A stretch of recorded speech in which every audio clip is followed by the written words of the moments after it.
Nagpupumiglas ang 5 daliri sa siwang. Nagkakagulo na ang mga busina sa labas. Pinipilit niyang igalaw ang alambre. Walang laman ng mangga sa tabi niya. Dumating ang manager dahil sa ingay, pero hindi mabuksan ang nakakandadong pinto. Sa gitna ng kaguluhan at ingay, sa wakas, nakuha na niya ang remote control. Nabuksan. Binayaran sila ng manager ng parking coupon, pero hindi pa rin nawala ang pagkairita sa mukha ng lalaki. Sa sandaling mabuksan ang kandado ng pinto, agad na inagaw ng manager ang remote control. Dali-dali niyang kinuha ang wet wipes, at maingat na pinunasan ng paa. Pagkatapos ng pagsaway ng manager, maayos niyang itinago ang cellphone sa sapatos. Pagkatapos ay naglakad siya na nakalawit ang mga manggas, papunta sa papalubog na araw. Tinulungan siyang mag-swipe ng driver ng bus. Pumunta siya sa pinakahuling upuan. Lumingon ang batang babae dahil sa pagkamausisa, ngunit sinuklian siya ng masamang tingin. Pagkaraan ng 7 sakay sa bus, sa wakas, nakabalik na siya sa kanyang apartment. Kinuha niya ang susi ng mahusay, at mahusay na binuksan ang pinto. Pagkasara ng pinto, nawala ang kaguluhan ng mundo. Sa wakas, nakabalik na siya sa kanyang sariling espasyo. Maingat siyang umakyat sa bangko, at inalis ang kanyang damit gamit ang hanger. Bago pa man niya maisuot ang kanyang tsinelas, hindi niya rin nakalimutang ilagay ang cellphone sa mesa. Kahit na wala siyang 2 braso at 2 kamay, ang maliit na bahay ay nananatiling malinis at maayos. Isang paa ang humila ng tinidor, isang paa ang nagbukas ng mangkok ng pansit. Medyo pabaya man ang hapunan, pero sa huli ay hindi na kailangang maglinis pa. Ngunit ang mainit na tubig para sa pagligo ay kakabukas pa lang. Binabasag ang pinto. Ate. Pumasok si Kulot sa loob, parang natataranta siyang naglalakad, pero hindi pa niya nasasabi. May tumawag sa telepono. Hello. Master, nasaan na po yung order ko? Ano ang sinasabi mo? Sabi ko, saan mo nilagay ang delivery ko? Teka lang. Narinig ni Dafo ang pagtatalo, kaya napakuryoso siyang tumingin. Pagkatapos niyang ibaba ang telepono, dali-daling pumasok si Wang Mao sa loob ng bahay. Umupo siya sa upuan. Pinakita niya ang dala niyang maalat na ulam. Hearing aid. Fumando. Nakita niyang hindi nagsasalita ang kapatid, kaya lumapit siya at sinipa ito. Nakita niya ang pag-aalinlangan ng kapatid. Alam na ni Dafo na nawala na naman ang hearing aid nito. Auntie lang, may ate na siyang ipagtatanggol sa kanya. Mukhang puno ng kumpiyansa si Xiaofu. Si Dafo naman ay kinuha ang alambre at isinubo. Tapos isinuot ang pantalon gamit ang 2 paa. Nang maayos na ang posisyon, ginamit ulit ang alambre para maayos na maisuot ang pantalon. Tapos gamit ang cellphone. Sumakay na siya sa likod ng kapatid. Manalo ng hearing aid ng isang bingi. Wala itong pinagkaiba sa pang-hold up. Wala namang sinabi si ate. Basta't pumasok siya sa mahjong parlor ng mayabang na mayabang. Para bang nagkawang gawa si Kulot kasama si Jay. Nakahanda na nga ang mga upuan. Na. Umupo siya sa kanyang maliit na upuan. Tapos ay dahan-dahan niyang hinubad ang sarili niyang sapatos. Pagkatapos niyang ipasok lahat ng baraha sa makina, pinindot ni Dafo ang buton. Umakyat ang mahjong. Nagsimulang mangalap ng baraha ang lahat kahit nagamit ang paa ng ate buong oras. Pero hindi naman siya napapabagal sa lahat. Itinayo ang mga baraha gamit ang puwersa ng 2 paa. Simula na ng walang dugong labanan. May nananalo, may natatalo. Pagkatapos manghampas ay sumusunod ang pagyayabang. Pero hindi pa siya kontento sa isa. Sunod-sunod niyang hinampes ang 3 baraha ng ate niya. Patuloy pa rin siyang mayabang at ng asar. Pero nahulaan na ng ate niya ang isang posibilidad. Pag-agaw ng baraha. 58,000. Ang galing ng pag-agaw ng baraha. Bigla na lang natapos ang pagbabarahan ng kalaban. Sabi nga, may karma ang masama. Ang sarap sa pakiramdam ng ganitong hustisya. At ang matabang lalaki ay parang napipilitang ibinigay ang kanyang hearing aid. Sa wakas, nakuha na rin ng kapatid ang kanyang tenga. Gcash o Paymaya. Hearing aid lang tulong pandinig hindi sapat. Utang. Isang utang, kaya biglang sumiklab ang tensyon. Hindi lang siya magbabayad, nagmura pa nga siya. Ang sama ng ugali. Sumpa. Hindi naman ganoon, medyo owa na. Alam ng ate ko kung ano ang sasabihin niya, kaya naisip niyang umalis na agad. Pero yung walang magulang ay pumasok sa tenga niya, kaya huminto ulit siya. Alin ang sinasabi mo? Ikaw ang sinasabi ko. Ikaw. Ikaw ay may buhay, walang nag-aalaga. Ikaw ay isang compass. Sipin mo ako. Sipin mo ako. Walang alinlangan. Siya ay sumipa kaagad. Sunod ay isang pag-untog ng ulo. Ang kapatid na lalaki ay pinipigilan ng iba. Nakita niyang natamba ang ate niya sa lupa dahil walang 2 kamay. Napakahirap para sa kanya ang tumayo. Bitawan mo.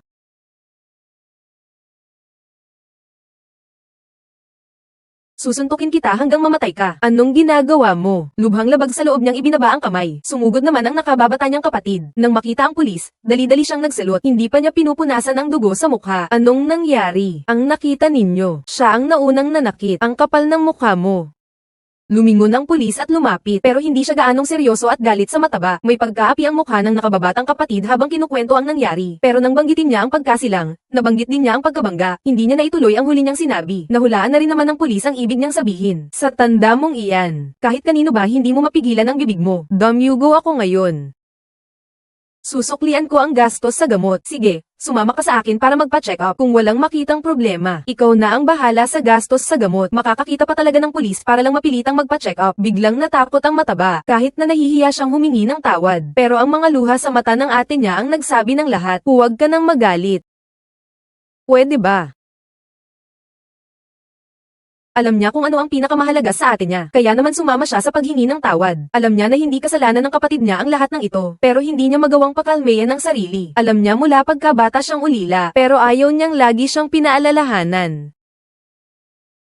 Umuulan ng malakas. Pinilit niyang buksan ang lata ng beer. Dahil sa sobrang pag-angat ng ulo, tumulo ang beer sa gilid ng labi niya. Hindi niya alam kung gaano siya katagal na pahinga. Pagkatapos ay tinitigan na niya ang pangalawang bote. Sumasakit ang ngipin ko dahil sa pagitan. Pilit kong inalis ang takip ng beer. Ang sakit ng ngipin ko, pati na ang pait ng bula ay naramdaman ko. Pero naalis din naman dahil sa kalasinggan. Sunod-sunod kong ininom ang beer ng walang pahinga. At saka ko lang itinapon ang lata nang makontento na ako. Pero kahit gaano karami ang nainom ko, hindi ko pa rin maalis sa isip ko ang mga salitang iyon. Kaya naman, gamit ng kalasinggan, nag-isang naglakad papasok sa malakas na ulan. Marahil ay umaasa siyang ang lamig ng ulan ay makapag-aalis ng lungkot na iyon.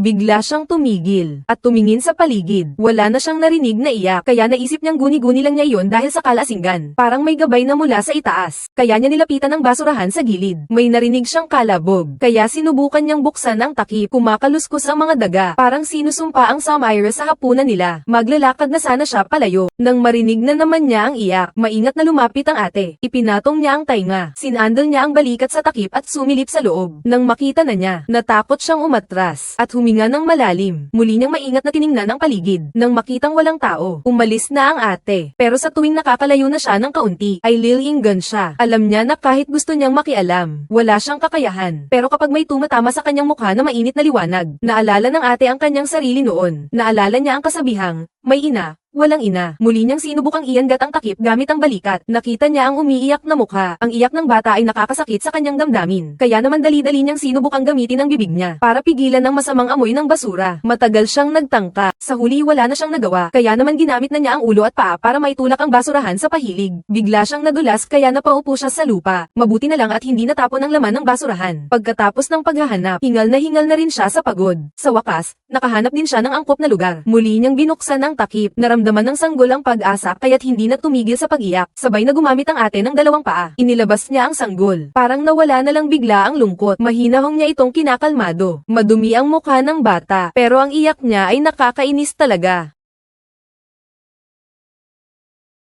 Ang hirap naman. Kinagat niya ang kanyang labi habang naglalakad. Sa wakas, nakauwi na rin siya. Pero binuksan niya ang switch. Ngunit walang nangyari sa ilaw. Kailangan niyang muli pang dahan-daang igalaw ang mga paa niya. At saka inilagay ang bata sa sofa. Isang hikbi, isang buntong hininga. Parang may di nakikitang koneksyon. Pareho ang ritmo ng malaki at maliit. Nabasa ang buhok ng ate. Hindi mo ari kung ulan o pawis. Nakita niyang walang bata. Doon lang niya ibinagsak ang ulo. Pero natakot siyang masira ang bata. At agad na tumayo ulit. Bamulong siya ng kuryente. Umakyat siya sa mataas na lugar gamit ang upuan. Maingat na itinapat sa saksakan. Doon lang umilo ang ilaw. Hindi ko alam kung bakit nang magliwanag ang ilaw. Tumigil sa pag-iyak ang bata. Nagkatinginan silang dalawa. Walang nagsalita.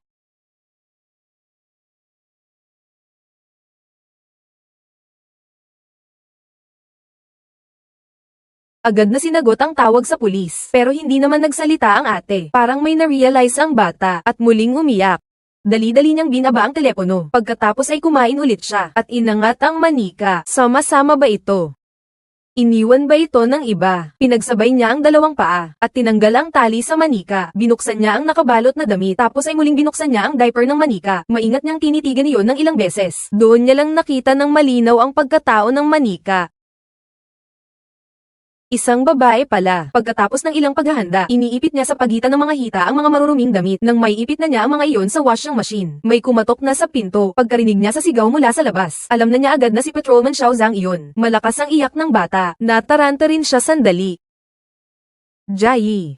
Parang naintindihan ang sinabi ng ate niya. Tumigil siya sa pag-iyak. Nag-aalala ang emergency hotline sa kaligtasan ng nagreklamo. Kaya nga tinawag niya ang pulis. Kahit nakita niyang ligtas ang ate niya, pilit pa rin siyang gustong pumasok at mag-imbestiga. Pagkapasok niya'y halata ang pag-aalala sa mukha niya. Para bang may nagtatago sa loob ng silid. Walang kakaiba sa malaking silid. Pero isang masamang amoy ang sumalubong sa ilong niya. Lumingon siya. Ang ihi ang sagot. Akin. Pagkatapos ng isa pang pagkumpirma, ang natuklasan niya lang ay ang umuugoy na washing machine. Walang anumang kakaiba sa silid. Kaya tumigil na sina Xiaozang. Bago umalis, tinulungan niyang tanggalin ang electric cord. At nagbigay pa siya ng paalala na kung may problema, lumapit sa pulis. Kukunin ko. Binuksan ang cabinet. Agad siyang napatingin sa kanya ang maliit na bata. Sa pagkikita ng kanilang mga mata, para bang nagtagpo ang kanilang mga tadhana. Ang talino naman ng manika mo. Magkasama silang nahiga sa kama, ang dalawa. Ngunit hindi makatulog ang ate gaya ng dati. Paulit-ulit na lumingon. At ang mga maliliit ay sumasagot ng ngiti. Parang nagpapahayag ng pasasalamat. Parang nagtataka sa swerte. Nang makita ang maliliit na bata na nagpupumilit gumalaw pero hindi makagalaw. Ang ate ay kusang lumapit. Nadarama ang amoy ng gatas sa ilong.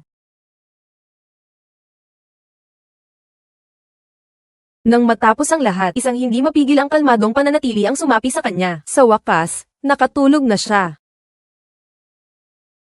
Kinabukasan, sa pilitan siyang ginaiseng. Mukhang nagugutom na ang kanyang kulit na anak kahit maliit pa ang bata. Malakas at masigla siya kaya hindi niya ito kayang pigilan. Buhat-buhat ang pagod na katawan, kinuha niya ang ilang gamit at sa kanya tinakpan ng bata. Pagkatapos masigurong walang problema, dali-dali siyang bumaba sa bahay nila. Sa wakas, nabuksan din niya ang pinto pero hindi niya mahanap sa estante ang kanyang hinahanap. Sa huli ay tinulungan pa rin siya. Kaya naman, pinilit niyang kunin ang gatas at bote. Anong gagawin mo sa gatas? Iinumin. Gatas at bote, at may paliwanag pa. Pero ang diaper, gusto lang daw niyang alalahanin ang pagkabata. Pagkatapos mag-scan at magbayad, dali-dali siyang umuwi. Ngunit pag-angat ng tingin, wala na ang manika. Kaba at takot ang sumalubong sa kanya. Ang mahihinang ungol lang ng bata ang nakapagpakalma sa kanya. Bakit ka napunta rito? Irog kong bata.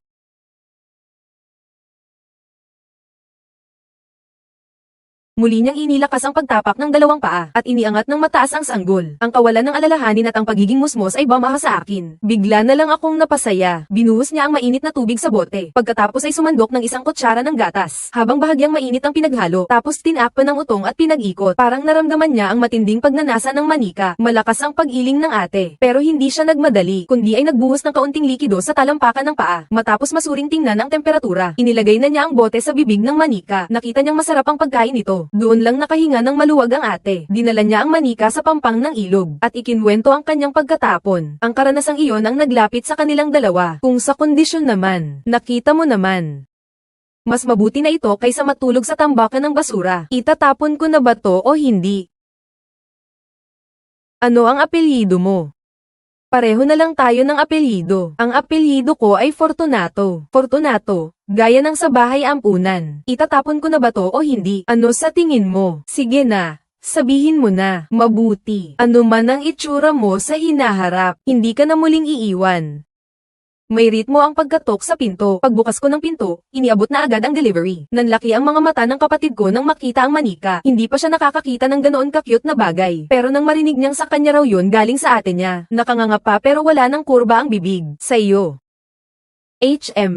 Ang kapatid ko ay mukhang nag-aalangan. May kakaibang pakiramdam sa puso ko. Tinatanong ko siya kung saan galing ang bata. Sabi naman ng ate ko, kagabi lang daw niya isinilang. Ang munting nilalang ay naglalabas ng mga tunog na yaya. Dahan-daang lumapit ang nakababatang kapatid at bumulong sa kanyang tenga. Uy, sinubukan niya sa dalawang tenga. Normal naman ang reaksyon ng manika. Pero nang igalaw niya ang daliri, hindi naman sumunod ang manika. Anong ginagawa mo? Baka matakot siya. Ate. Siya, tainga. Walang problema ang tenga. Hindi masyadong nakatuon ang atensyon. Parang medyo slow. May pagkainis na umismed ang bata. Hindi rin nakaligtas ang ate sa pagmumura. Iminungkahi niya sa ate niya na ihatid ang bata sa istasyon ng pulis. Dahil napakahirap talagang mag-alaga ng bata. Mahihirapan kahit sino. Lalo na ang ate ko na walang dalawang braso. May isang kasamahan ako sa pagde-deliver ng pagkain. Nag-alaga ng bata noong nakaraang taon. Alam mo ba? Siya. Gaano katagal ang paghahatid mo araw-araw? Mga 20 oras. Napapagod na ako. Sinigawan siya ng ate niya dahil nakalimutan na raw niya ang pinagmulan niya. Kasi noong bata pa sila, Ang pinakamalaking pangarap ng magkapatid ay ang magkaroon ng isang tahanan. Tumunog ang paalala ng overtime, kaya dali-dali siyang tumakbo palabas. Ngunit bago isara ang pinto, hindi niya pa rin nakalimutang magpaalala ulit. Ngunit parang sumunod ang sumpa, agad na nagsimula ng magtrabaho ang ate. Ang pag-iyak ng bata ang nagpapanik sa kanya. Nawala na rin ang dating pagiging kalmado niya sa kanyang mga galaw. Ang washing machine at ang pag-iyak ay nagkasabay. Naitapon ang bote ng gatas sa sahig. Tumakbo siya papasok sa banyo, at pinatay ang switch gamit ang paa, tapos sumubsob sa washing machine, at hinintay na hamupa ang pag-ikot nito. Ang iyak ng bata ay patuloy na bumabalot sa tenga ko, at ang mundo ay naging magulo at hindi ka nais-nais. Manager. May sakit ako. Anong sakit ba to? Nanghihina ang aking nerbiyos. Hindi ka ba natutulog? Ikaw ang may kasalanan. Tinakpan niya ng unan ang mukha ng manika, tapos bigla na lang niyang tinanggal para patawanin ito. Basta nag-leave naman ako sa manager, kaya wala na akong dapat ikabahala. Kinausap ko lang ng matagal ang manika. Siya naman ang inantok. Buti na lang at nakatulog na ang manika. Tahimik niyang kinuha ang gunting sa ilalim ng kama. Maingat na inilagay ang dalawang paa, at sinimulang gupitin ang kanyang bag. Sa bawat hiwa, kailangan niyang i-check sa bata, hanggang sa matapos lahat. Noon lang siya nakapaglabas ng isang mangkok ng instant noodles. Ganun pa rin katahimik ang pagsipsip niya ng noodles. Pero ang mabangong amoy ay gumising sa bata. Mabilis siyang naglakad papunta sa gilid ng kama, pero hindi niya maintindihan kung ano ang nangyari. Kaya naman pinatay na lang niya ang lampara, at pagkatapos ay nahiga sa tabi ng babae. Ang bata ay mahimbing na natutulog, samantalang ang nakababatang kapatid ay minamadali siya dahil mal-elate na raw siya. Kakatulog lang naman ng bata, hindi niya talaga kayang gisingin ang sanggol, kaya naman pareho silang umatras. Mabuti na lang at hindi nagising ang bata. Mahimbing pa rin siyang natutulog. Nakahinga ng maluwag ang ate. Pero ang nakababatang kapatid ay hindi makapak. Nasa paanan pa ang laruan. Ang pag-apak ay tiyak na magpaparamdam ng ingay.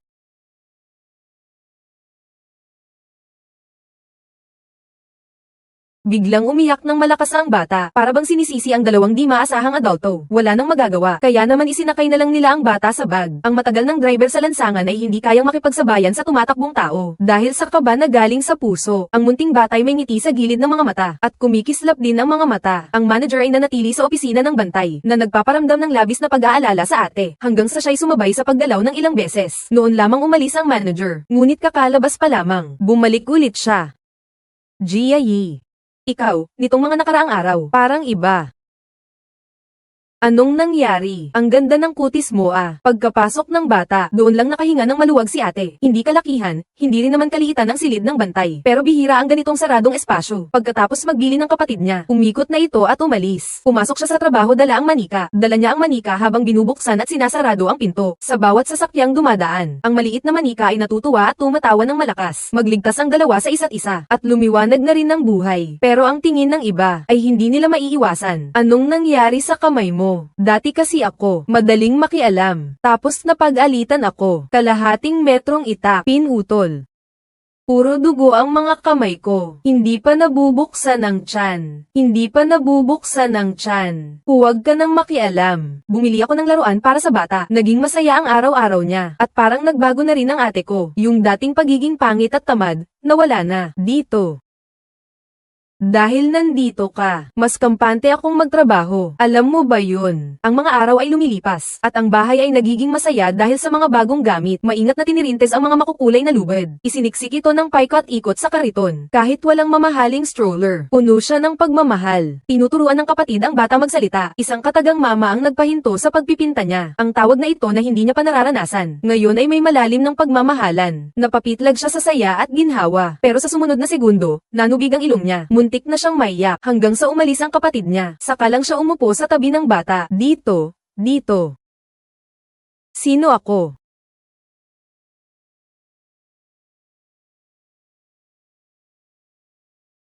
Ako si Mama. Nagising ang bata sa loob ng bus, at umiyak ng napakalakas dahil sa pagod. Naramdaman niyang may sakit ang anak, kaya't dinampi niya ang noo ng bata gamit ang kanyang labi. Napakainit nito, kaya dali-dali siyang bumaba ng bus, at mabilis na nagmadali, papunta sa pinakamalapit na ospital. Pagkakuha ng temperatura, halos 40 grado ang init ang lumabas. Matinding sakit ang tumama sa daliri. Ang iyak ng bata ay nakakasakit ng puso. Bawat hikbi ay parang karayom na tumutusok sa puso ko. Mabuti na lang at simpleng hindi pagtunaw lang at sipon. Walang malubhang nangyari sa anak ko. Ngunit nang mapakalma na ang ang kanyang puso, ay nakita naman ni Pangat si Xiao Zhang na nagpapatrolya. May malaking kaso po akong ibabalita sa inyo. Ano? Sa Self-Reliance Alley, may mga taong nagnanakaw ng mga bata. Ano raw? Umulan na naman ng malakas. Kumatok din si Xia Zhang sa pinto ng kanyang silid. Sabi niya kanina siya lang mag-isa. Umiyak na ang manika. Isinara ang pinto para umiwas. Pero patuloy ang pagkatok sa pinto. Alam niyang wala na siyang mapagtaguan. Kaya binuksan niya ang pinto at nagmakaawa. Jia Yi. Jia Yi. May nagsumbong. Tinakasan mo raw ang bata. Kailangan naming pumasok at tingnan. Pakisamahan mo kami. 3 o 4 na pulis ang sabay-sabay na pumasok. Kahit anong gawin niya, hindi niya mapigilan. Pero sabi niya, anak niya ang bata. Walang maniniwala sa amin sa kapitbahay. Saan galing ang bata?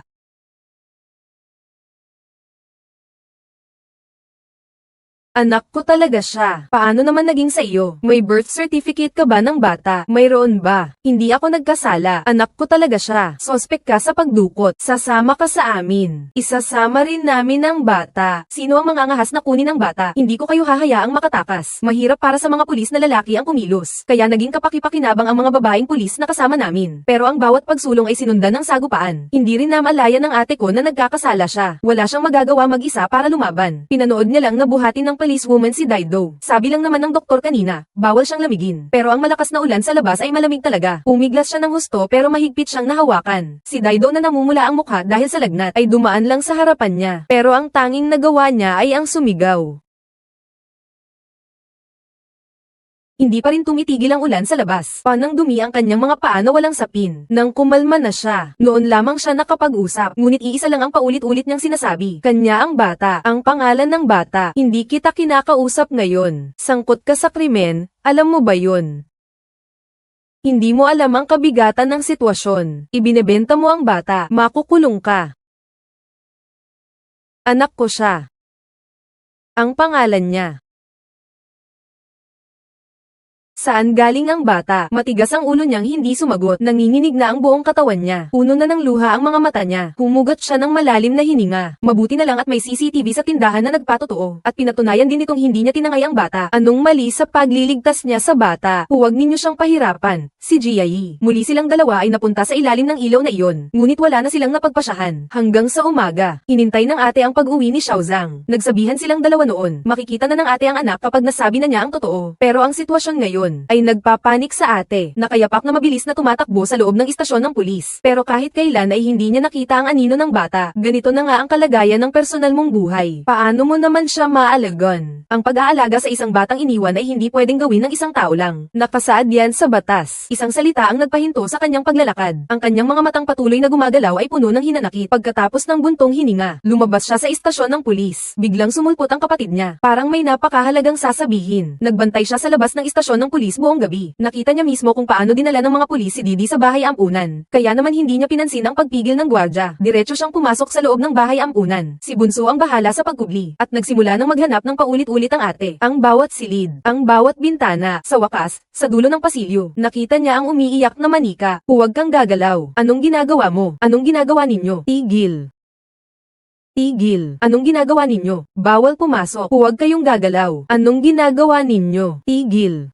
Sino sa inyong dalawa? Ipinahayag niya ang kanyang pagkatao, ngunit agad siyang pinalayas. Ang dalawang gwardya ay matangkad at malalaki ang pangangatawan, at agad silang itinulak palabas ng pinto. Matagal silang nag-atubiling umalis doon. Ang direktor ay kinailangang tawagin si Zhang. Jai, naiintindihan po namin ang inyong nararamdaman. Ngunit ang bagay na ito, makatwiran. Ngunit hindi legal. Hindi ito naaayon sa regulasyon. May mga kondisyon ang pag-aampon. Hindi basta sino mang nakapulot ay masasabing kanya na ang bata. Anong mga kondisyon? Unang requirement, walang anak. Pangalawa, dapat may 30 taon na. Perfect silang dalawa sa una at pangalawa. Pero ang pangatlo, nagpahirap sa magkapatid. Dapat may kakayahang buhayin at paralin ang ampunin. Anong klaseng kakayahan yon? Yung sa katalinuhan, at sa pananalapi, moralidad, at pati na rin ang kakayahan sa aspetong pisikal, para matiyak na magagampanan ang mga tungkulin ng mga magulang sa kanilang mga anak. Pang-apat, para sa mga may sakit na sa medikal na pananaw ay nararapat na ampunin ang mga anak. Pangatlo, pwede pang magsumikap ang magkapatid. Pero ang pang-apat ay direktang pumihil sa kanila. Ang bata ay pinabayaan. Mismo ay isang nakapangingilabot na karanasan. Ang bahay ampunan ay dapat na managot sa bata. Hanapan sila ng mga magulang na may kakayahan. Hindi matanggap ni Wang Mao. Kaya nauna siyang gumuho at tumalikod. Nang makita ng ate na gusto ng sumuko ng kapatid, namumula ang mga mata ng ate. Doon pa rin sa pampang ng ilog. Pero ngayon, siya lang mag-isa. Ang mga alaala nila ng anak niya ay naglalaro sa isip. Matagal siyang tulala. Nag-aalala si Sia Zhang na baka magpakamatay siya. Kaya naman tahimik siyang sumusunod. Bibilang ako hanggang 3. Siguradong lilinggan siya. 2. 3. Ang ate ay isinilang na walang dalawang braso, kaya't iniwan siya ng kanyang mga magulang. Para sa kanya, nakita na niya ang lahat ng mukha sa mundo, ngunit hindi pa niya nakikita ang mukha ng kanyang mga magulang. Kung sakaling makita niya sila, gusto niyang itanong kung bakit siya iniwan. Tuwing nakikita niya si Diadiu, naaalala niya ang sarili niya. Ang pakiramdam na iniwan, walang nakakaunawa. Hindi ako susuko. Babalik din ako sa bahay. Huminga siya ng malalim, pero kahit handa na siya sa isipan, nang makita niya ang mga windmills, huminto pa rin siya. Ang maliit na estante ay para sa manika. Puno iyon ng mga gamit ng bata. Wala na ang tawanan at sigawan. Wala na rin ang pag-iyak at pag-aaway. Sinuot niya ang sapatos niya at tinitigan ng sarili sa salamin. Kinabukasan ay maaga siyang naglakad-lakad sa kalye. Ang mabilis niyang paglalakad ay bahagyang huminto sa harap ng isang malaking gusali. Tapos ay naglakad siya ng may determinasyon. Nang iabot niya ang number slip gamit ang paa niya, ay nagulat ang teller. Mag-aampun po ako ng bata. Isang kumpleto na po ba ang mga papeles? Ay ikinagulat ng ate. Ang iniisip niya lang ay ang pag-aampun kay Daido. Pero hindi niya naisip na kakailanganin pa ng maraming papeles. Salamat Muli na namang nandito sa police station. Wala na ang pagkairita at inis niya noong nakaraan. Mahirap na pagkuha ng ID sa bag para lang sa isang certificate of good moral character. Pero ang proseso ay 3 araw. Hindi naman kayang maghintay ng ate ko. Ayusin mo na para sa kanya. Kailangan. Sabi ng manager, masyado na raw siyang nag-a-absent. May angal ito sa kanyang certificate of employment. Walang epekto ang pagpirma at paglalagay ng selyo. Sa halip, sinuot niya ang kanyang earphones. Oy, anong ginagawa mo? Anong ginagawa mo? Anong ginagawa mo? Anong ginagawa mo? Wala na ring nagawa ang manager dahil napipilitan na rin siya. Kaya pumirma na lang siya at naglagay ng selyo. Tapos maingat na tinupi yon at inilagay sa bulsa ni Jai. Pagkatapos makuha ang employment certificate, ang susunod ay magpa-check up sa ospital. Hindi alam ng nurse ang kalagayan niya. Ipaikot niya ang kanyang mga manggas para sa pagkuha ng dugo. Tumusok ang karayom sa kanyang talampakan, ni hindi man lang siya natinag. Kasunod ay ang pagbalot ng benda sa kanyang tuhod. Pinindot na rin ng nurse ang start button. Pakisigurado na pantay ang benda sa taas ng puso. Ang bahay ay puno ng mga nakakalat na laruan. Para bang iyon din ang kalagayan ng kanyang puso. Kailangan pang suriin. Kailangan pang mangarap. Sa tuwing nakakakita siya ng halos kasing laki niyang manika, lagi siyang tumitig at nagmamasid. Ang lumalalim na pagkamis ay nagpaiyak sa kanya. Ngunit wala siyang mahanap na paraan para mailabas ang kanyang nararamdaman. Sino ba siya? Siya ang nanay. Nanay.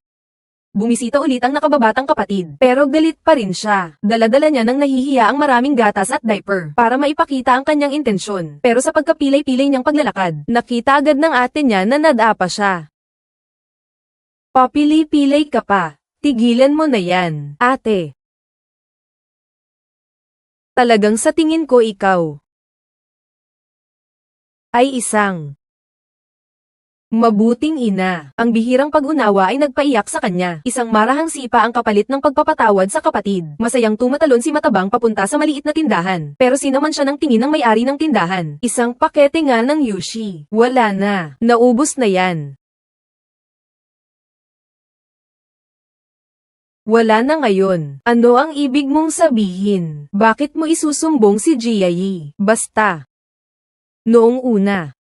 Ano ba ang nasa isip mo? Sino ba ang nakakaalam kung ano ang nasa isip mo? Huwag ka nang babalik pa. Umalis ka na. Ang masamang tao ay may masamang kapalaran din. Nakakatuwang isipin. Patuloy na naglakad ng mabilis ang ate. Kinilabutan ng mag-asawa. Nag-ulo ang istasyon ng pulis. Dumating din ang ate sa bintana para magtanong. Pagdating ng 3 araw, nakuha na rin niya ang sertipiko ng walang record ng krimen. Nakita niya si Xiao Zhang na masayang tumatalon sa kanto. Ipinagdiriwang pala niya ang pagbubuntis ng asawa. Sa kabilang banda, saan naman kaya ang hustisya? Binabati kita.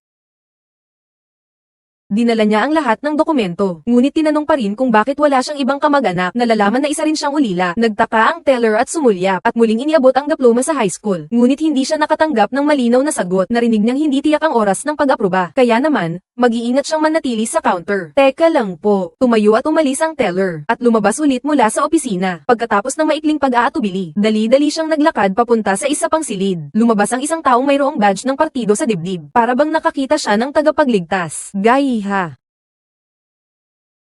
Naiintindihan na namin ang sitwasyon mo. Ang bata ay iyong napulot. Ang iyong pagtulong sa bata ay aming hinahangaan. Ang iyong mga dokumento ay aming sinuri ng mabuti. Kaya naman, kwalipikado ka sa pag-aampon. Ang pag-aampon ng bata ay karapatan mong ipinagkaloob ng batas sa iyo. Maaari ko na bang puntahan ang anak ko? Pwede na. Dalhin mo ang saranggola. Wala na ang dati niyang pag-aalala at pag-aalinlangan. Parang sinag ng araw na tumatama sa kanyang ulo. Mainit at puno ng pag-asa. Matapos ang napakaraming pagsubok at paghihirap. Sa wakas, nakita na niya ulit ang kanyang laging inaasam na anak. Nay, miss na kita. Diyu. Diyu. Naramdaman niya ang paglayo sa kanya ng kanyang anak at biglang sumakit ang kanyang puso. Parang sinisisi siya. Nainiwan niya ang sarili niya rito ng matagal. Pasensya na nga. Pasensya na. Parang naunawaan ng manika ang paghingi ng tawad. At lumingon na ito hanggang sa kinuha niya ang palayok at hinaipan ito ng marahan. Noon lamang siyang umiti. Parang balik na naman sa dati. Nilagyan si Jai sa isang sitwasyong pang-pamilya, pang-ekonomiya, na may paghahambing pa ng kondisyon ng katawan. Masyadong malupit. Dati pareho ang iniisip natin. Pero ngayon, sinusuportahan ko na si Jai. Parang walang emosyon ng Din. At hindi pa rin pumapayag na si Jai ang mag-ampon. Sapagkat para kay Diyo, hindi siya ang pinakaangkop na mag-ampon. Bakit mo naman siya tinututukan? Minsan. Ang pag-aaway ng mabubuti, ang siyang pinakamalupit. Tapos na niyang alagaan ang bata. Pinatigil ni Direktor si Jai. Ganoon pa rin ang sinabi niya. Umaasa siyang mahanap ang angkop na mag-aampon para sa bata. Ako ang pinakaangkop. Dahil may mga proseso pa. Kaya hindi niya agad nakasama ang bata. Biglang nagkaroon ng pag-asa si Z. Lahat ay maganda ang takbo. Ang mga daliri lang niya ang nakakapit sa malamig na alambre. At umindayog na ang baby stroller. Sa wakas, makakapag-out na siya kasama ang anak niya. Dali-dali niyang tinapunan ng paa ang form. Pupuntahan ng staff ang resulta ng check-up ng bata, kaya iniwan siya sa loob ng bahay. Bumukas ang pintuan sa tabi. May kasamang magkasintahan ang Din sa likuran. Hindi naman siya makapag-anak. Tapos may gana pa siyang pagtawanan si Jai. Hintayin mo muna ako rito. Ang mag-asawang iyon kanina ay nakapalibot na ngayon kay Diyo. Hindi maintindihan ng babae ang ginawa ng Din. Kumpirmado na naman ang pag-aampon. Pinayagan pa niyang makasama ni Jai ang mga bata palabas. Iuwi na ang mga bata. Karapatan niyang ipaglaban yun. Sakit. Hindi ako ang sumasakit sa kanya. Sarili niya yun. Pagkatapos niyang pumirma ay tumayo siya. Napatingin siya sa mga batang nasa labas ng bintana at nakaramdam ng kaligayahan. Pinauwi na ng direktor ang mag-asawa. Binuksan na rin ng bata ang pinto. Nabuhay na naman ang bata sa piling ng pamilya. Di mapigilan ang pagngiti niya sa sobrang saya. Pamilyar ang tanawin, pamilyar ang amoy. Kaya naman hindi siya mapigilan sa kakatawa. Ipinakita ng kapatid ang pinakamahal na gatas sa bata para ipakita kung gaano niya kamahal ang bata. Mula sa pananaw ng batang babae, isang masayang mag-ina ito. Ano ito? Ito ay puno ng pagmamahal.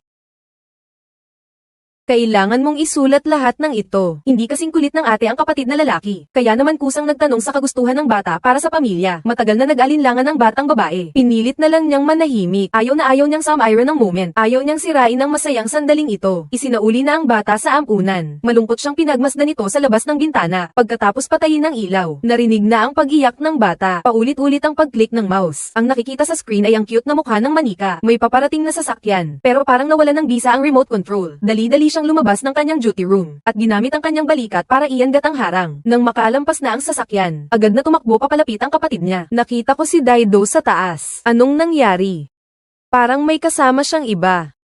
Pagkatapos mag-isip ng saglit, nagsimulang tumakbo siya ng mabilis. Sa elevator pa lang, nag-iisip na siya ng kung ano-ano. Tapos, patuloy siyang nagmamasid sa mall. Nakita niya ang pamilyar na uniforme, at nakita rin niya ang totoong baby stroller. Hindi siya sumugod, kundi pinanood niya mula sa malayo. Nakita ng babae ang magkapatid. Pero pagkatapos tumigil saglit ay hindi na niya ito sinabi. Nakita niya ang maliit na nakalugay na buhok ni Dudu. At nakita rin niya ang cute na mukha nito. Parang nakita siya ng bata. Nakita ang kanyang mahal na ina. Sinundan ni Jia.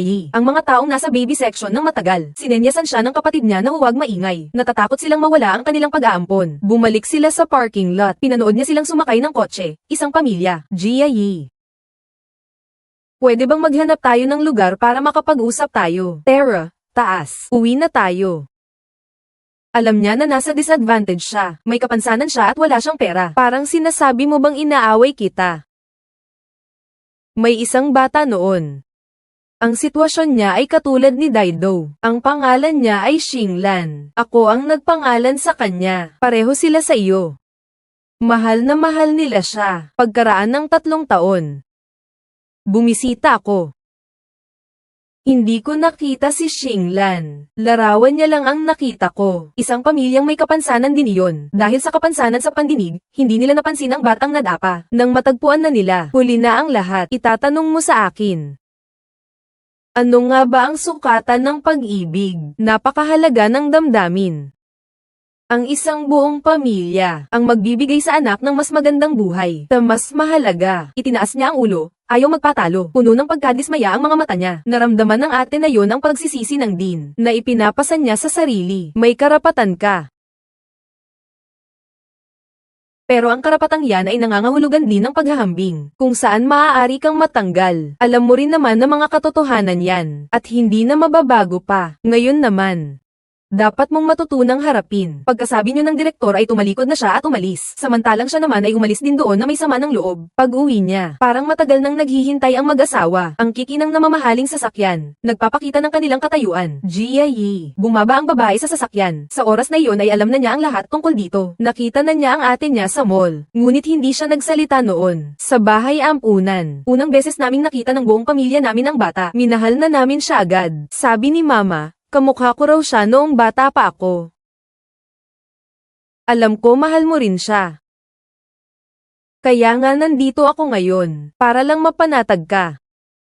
Kung sakaling ang ampunan, ay bibigyan ako ng pagkakataong ito. Pangangalagaan po namin siya ng buong pamilya. Medyo nakapagpagaan iyon ng loob niya. Dahil narinig niya na wala pa ang pangwakas na sagot, may pag-asa pa siya. May pag-asa pa siyang maibalik ang kanyang manika. Pero pag-uwi namin, parang palit-palit ang ilaw. Parang may ipinahihiwatig. Gaano man niya kalakas na hampasin ang switch, ay wala na itong kahit anong liwanag na inilabas. Inilipat niya ang mesa sa gitna, at inilagay ulit ang mga upuan doon. Sa gitna ng patuloy na pagkulog at pagkidlat, sinubukang tanggalin ang bamilya. Ngunit kahit anong pilit niyang kontrolin, ay lalo lamang niyang hinihigpitan ang pagkakaikot ng lubid. Bitawan ang mga paa. Nawala na ang lahat ng lakas. Nahihirapan siyang tumayo. Kinasusuklaman niya ang sarili dahil isa siyang may kapansanan. Muling tumingala sa bamilya. Bumalik ang kanyang determinasyon. Kaya naman kinuha niya ang upuan. Muling nagsimula. Gamit ang isang paa niya, kinokontrol niya ang lampshade. Habang ang isa naman niyang paa ay kinukuskus ang bamilya. Tapos, bago ito mahulog, sabay na ginamit ang dalawang paa. Nahihirapan siyang tanggalin ang bamilya. Lalo na siyang nahihirapan kapag isasabit na ulit ito. Tumayo siya ng tuwid at sinubukan ng matagal. At ang mga kalamnan niya ay patuloy na sumasakit. Nanginginig ang buong katawan. Napakahirap ng bawat segundong pagtitiis. Naninigas ang mga kalamnan. Masakit ang buong katawan. Pero dahil sa kanyang pagpupumilit at di pagpapatalo, naging matagumpay niyang napailaw ang bamilya.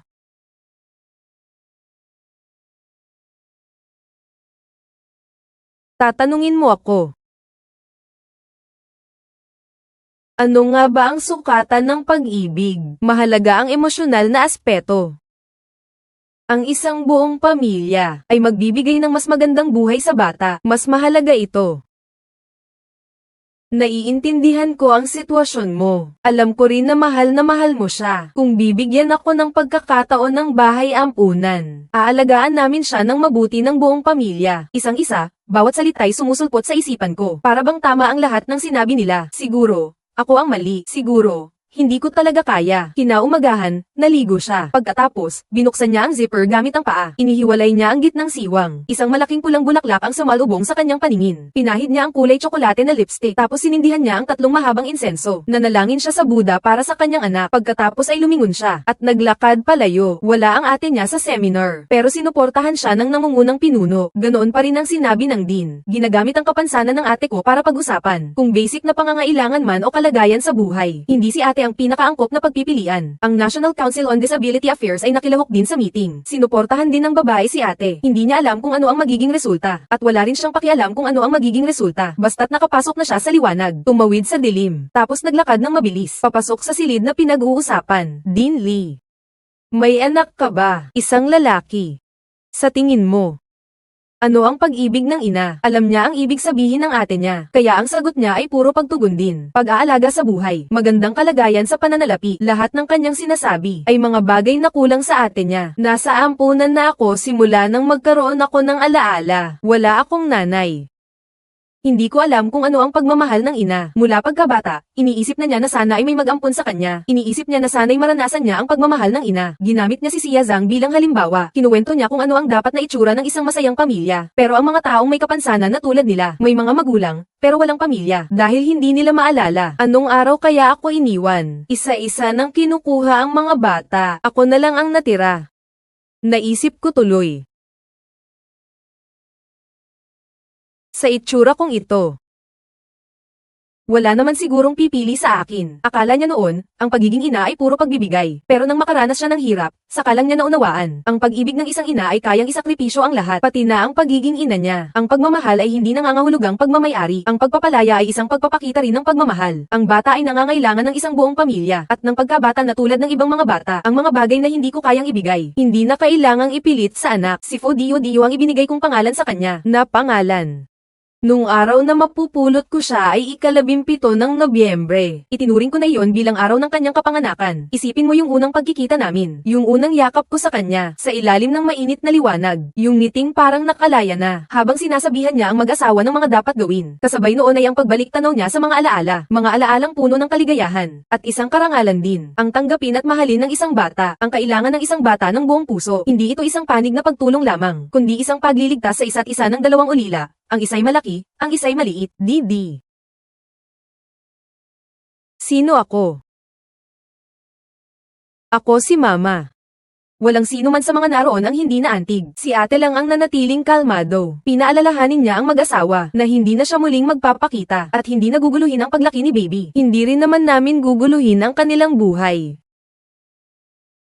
Parang may naisip ang din, kaya dali-dali siyang sumunod palabas. Pagkatapos ng sunod-sunod na pagtawag, tumigil na siya sa paglalakad. Tignan lang ulit ang bata. Sunod-sunod ang pag-iyak niya, at umawang ang mga labi niya. Parang isang di inaasahang kaloob, parang isang malaking karangalan. Ang manika ay manika pa rin. Ngunit ang nanay ay hindi na ang dating nanay. Isang pares ng malalaking kamay ang nag-angat sa kanya ng mataas. Muling nakaharap sa sikat ng araw. Muling nakaharap sa pag-asa. At sa wakas, mayayakap na niya ang kanyang anak sa kanyang mga bisig. Damhin ang init ng isa't isa.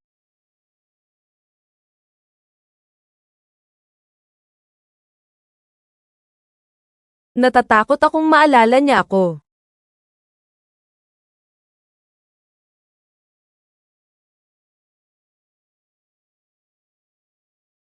Pag-alis sa ngalan ng pag-ibig. Nang matutunan nating bitawan ang mga kamay na mahigpit na nakahawak, ipinakita sa akin ng pelikula ang ibang anyo ng pag-ibig. Hindi ito ang mahigpit na pagkakahawak, kundi ang pagbitaw. Ang mga walang laman na manggas ng damit ng ate at ang eksena ng pagsagip sa sanggol. Nakaukit na sa puso ko, habang papalit siya ng bamilya sa umaalog na mesa. At sa gitna ng liwanag at dilim, naghahalo ang pawis at luha. Bigla kong naunawaan ang pinakamalalim na pagmamahal. Kung minsan ay ang makita ang sarili mong kahinaan, na siyang nagtatanggol sa lahat ng unos at bagyo. Ang malamig na pintuang bakal ng ampunan ay naghahati sa dalawang mundo. Ang huling ngiti ng ate ko ay mas nakakagulat pa sa anumang pag-iyak. Ang English title na Till Love Do Us Apart, paulit-ulit na tumutunog sa aking isipan, na ang katapusan pala ng pag-ibig ay hindi palaging pagsasama. Maaari rin itong pag-alis na may tapang. Kapag ikaw ay umibig ng lubos, ang pinakamasakit na pag-aalay ay ang pagtanggal mismo ng tali ng saranggola. Sa sandaling matapos ang pelikula, lahat ng manonood ay nakakita ng sarili sa gitna ng mga luha. Marahil sa buhay ng bawat isa, ay may isang taong kailangang mapapanood na papalayo. Isang magandang pelikula araw-araw. Inaasam ang susunod nating pagkikita.